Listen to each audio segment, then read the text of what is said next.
my brothers and sisters of Belgium. Um, Once again, very happy to see you all after a long interval of 1 year. Every year, my closeness in heart with you increases. While the first time itself when I came to Belgium, I felt it was like my home. There is no wonder if I feel more and more intimate when I can come to see you again and again. This time, I am asked to speak some important aspects about the symbolism of the scriptures. It is really an important subject when we see the present trends of human society. We have seen some unrest increasing in the human minds, which is quite natural when we consider the various stages of evolution of the human being. The same type of unrest took place with every batch of human beings in the past ages, whenever a new batch of human beings are sent from the animal kingdom to the human kingdom. But the evolution of the human being involves a bit of responsibility which was not there with the other kingdoms. And also the instinct to know and things is there in the human being. These are the two things which make the human beings different from the other living beings on this earth. But for these two aspects, the other things are common. The appetite and the thirst are common. Sleep is common. The instinct of reproduction is common. And pain and pleasure are common. All other things are common between the human beings and the beings of other kingdoms. The instinct to know things and understand is the one thing that differentiates them, and the responsibility that is placed upon the human kingdom by nature depends upon the maturity of the stage of evolution in the human kingdom. Because the human beings are classed as more evolved than all the other kingdoms on this earth, and therefore the power to decide is given to the human beings. And through trial and error method, the human being uses the power to decide. Sometimes he decides it in his favor and sometimes to his unfavorable conditions. This is because of lack of experience through evolution. It is only after some experience that we, the human beings, understand that we are capable of creating our own happiness and unhappiness. And it is proved again and again by the many wars that the human being creates against himself. The one thing which we call civilization is man-made, and no other creature on this earth can have a concept of what we call civilization. Civilization permits us to enjoy some privileges from nature. But there is a higher aspect of civilization which the wise people call culture. Culture is a little bit different from civilization. Culture reminds us of our responsibilities and duties, whereas civilization assures us of some enjoyments and privileges. So, our pioneering spirit allows us to increase and improve our civilization and permits us to enjoy certain things in nature which the other beings are not entitled to enjoy. At the same time, culture warns us that there are certain responsibilities It also reminds us that we are the makers of our own fate. We are expected to create our own happiness or unhappiness. So, whenever we try to experiment with the nature and environment and the other people, we think sometimes correctly and sometimes incorrectly. As a result, we do things correctly sometimes and incorrectly sometimes. Whenever we think correctly, it is verified and corroborated by nature conferring upon us some happiness. And every step makes our comprehension wider and wider, so that more freedom is bestowed upon us. And whenever we are wrong in our thinking and doing, there is also the instantaneous corroboration from nature, and we have the verification in the form of pain and suffering.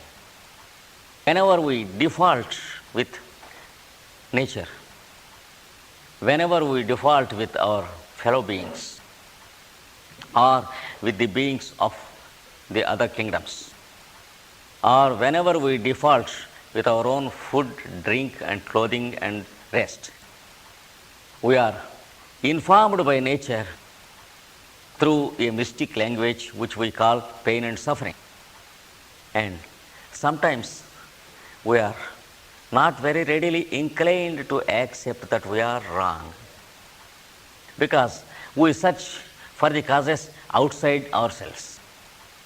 We may believe that some people might have caused inflicted pain upon us, or sometimes we may believe that the planets have caused the pain to us, or sometimes we may believe that the nature's forces are against us, or very blindly sometimes also we may believe that God is against us. But these suppositions do not minimize the suffering we experience, and hence we are forced to change our suppositions and come to the right understanding gradually through steps. The right understanding is we are the cause of our own suffering or happiness. Whenever we behave in right terms with others and nature, we are rewarded by nature, which is the kingdom of the background existence which we call God. So there is a definite language that is to be understood by us, and a definite import from the nature which is to be received from the human being. We are expected to know the language of nature in its alphabet, in its vocabulary, in the meanings of the vocabulary, in framing the vocabulary into its own sentences, and forming the sentences into a text which is not prepared by any one of us, but a text which is copied from nature directly. So, the wise men of the ancient times many times understood that there is a text in nature. There are pages to be read by the human being in the text, and there are sentences that are being transmitted to the human being by nature, and through many generations they made a verification on the corroboration of this one text existing. Not only that, they also could make a differentiation between the various texts made by man and the one text that exists in the form of nature. They could give us the method of understanding and reading the text, the various steps of how to learn the language and read the text, and how to remember that the text is a permanent one, It lives through all eternity. It exists in the form of the wisdom of nature. By virtue of this text, nature is never erring or mistaking in its workings, that the day and the night are not confused, the months are not confused, and the months have their own language of the new moon and the full moon. The seasons and their effects are there and never confused. And the cycle of the year is there, which is never confused. And the astronomical precision of the solar year is there, with the exactitude of the fraction of a second. And they also understood the periodical workings of nature, through which the creation is sent as a downpour into existence. And they could understand how the seed remembers the tree, how the seed produces the tree in its exactitude, the same shape of tree and same shape of leaves, the same flowers and the same perfume, and the same smell and the same taste and the same nature of the same tree. See how the seed remembers all these things in its recollection, how the same seed produces the same tree without any error, how the poles produce the cold atmosphere and the equator produces heat, how the periodical revolutions of the planet produce circles and cycles that are very regular. All these facts prove that there is a wisdom in nature which produces the millions on millions of intelligences that work in nature. And unless there is an eternal book in nature, an eternal wisdom which knows itself, and an eternal personality who knows himself and his own book, such a precision and regularity is not possible.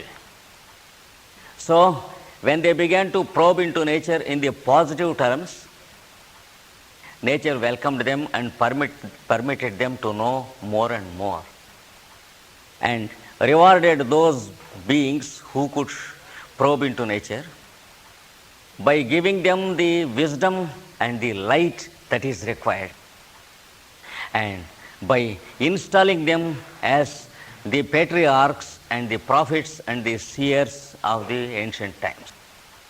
And gradually man came to systematize his observation of nature without polluting it with his own imaginations, expectations and thoughts. So there are two types of people among the human beings on this earth: those who produce their own thoughts, their own reactions to the environment, their own imaginations, their own expectations about others, and their own instincts and reflexes. And those people believe that their own thoughts are true, and they begin to behave according to their own expectations. And since they have not yet grown aware of another book that is existing in nature, they come in conflict with the law that is there in the book of nature. And whenever they violate the law, they receive the pain, and they imagine that others are the cause of their own pain and suffering. And the other group of people, a second group, they very well remember that their own thoughts and imaginations have nothing to do with the book of nature, and that they have to gradually eliminate their own thoughts and imaginations and expectations, that they should get educated with the machine that is given to them in the name of nature, that they should know the technical know-how of the machine, and that they should abide the rules of the machine to make the machine work. Otherwise, wherever there is violation, there will be an injury and a cut to their hands. The injury is not due to the machine, but it is due to our misbehavior with the machine. This understanding is what they call karma. And whenever we misbehave with the machine of nature, it is called the result of bad karma or our own independent thinking away from the working of the machine. So, those people who could understand very well this fact, they began to give more importance to the book of nature as to how to know its alphabet and read the book, as to how to handle the machinery of nature, of which his own constitution is a part. They remember that their body and mind are not separate entities. They very well remember that their constitutions are only a part of the nature's machine, so that they very well remember that their bodies and their minds are not their own. They belong to another kingdom, which we can call the kingdom of nature. These people gave us the book of nature in all its detail and the wisdom that is there concealed in it.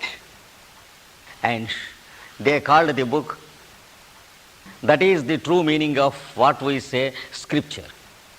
Scripture is something which is written, but not by man. It should be something which is copied by man into his own language of the century, and there is nothing wrong if the man of every century translates it and copies it into his own language. It can exist in the form of 1,000 translations into 1,000 languages, but the text should be the one. That is, the import of the text should be the same. So the ancient nations had their own scriptures copied from the one scripture. I think some of you, those who have studied the secret doctrine of Blavatsky, know about the constant reference of the one ancient manuscript from which the various scriptures of the various nations are copied.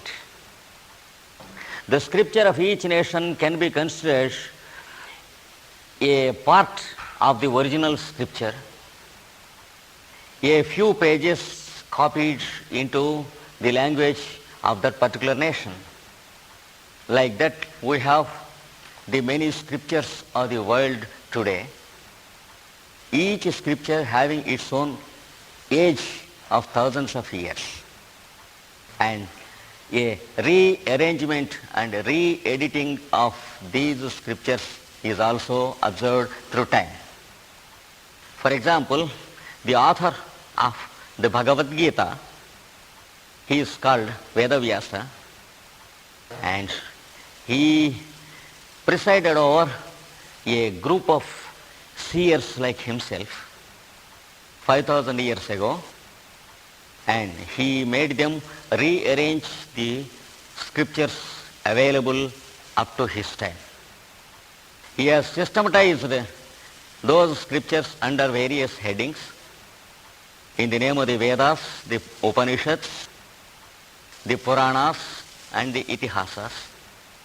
Similarly, we find that Moses in his time has collected all the chapters of the various scriptures into one, and he has established the law once again in the form of the Pentateuch, which you will find in the Old Testament.